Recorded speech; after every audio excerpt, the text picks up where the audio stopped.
I want to say something else. One of the things that I learned from whistleblowers from the cabal itself is that they have to work within something they call the rules. And this is very, very important. So I really want to make sure that this gets into the film. The rules are a body of spiritual principles that they must follow in order to be allowed to exist. Now, what do I mean by allowed to exist? I mean that they are aware that there are benevolent forces that will prevent them from achieving their goals unless we give them permission to enslave us. Now think about that. Well, I didn't give them permission. So why did they put this plan for 3 world wars on display in a book that's hanging there open behind glass in the British Museum Library of London? And those 3 world wars that they're outlining are exactly World War I, World War II, and the war on terrorism.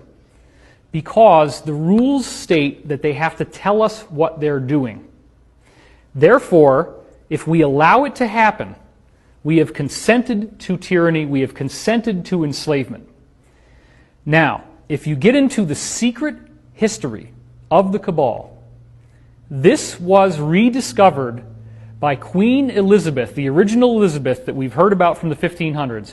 Queen Elizabeth's royal astrologer, a man named John Dee, who is the prototype of the wizard with the long beard, the hat, and what he did was to rediscover, through these ancient documents that were in the Vatican, the technology of how to access what they considered to be spiritual beings that were useful to them, but what we would consider to be demonic or evil beings.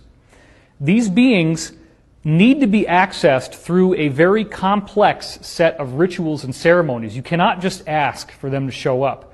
You have to follow very elaborate and specific protocols. If you follow those protocols, it's like having an IP address, which is what we use to go online in order to notate a website. Every website has its own IP address.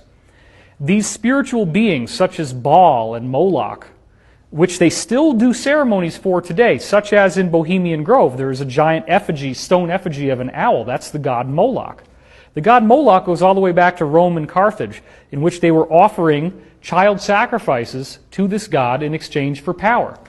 So John Dee rediscovered the technology of how to draw the magic circles, how to say the right incantations, how to actually do black magic on a governmental level.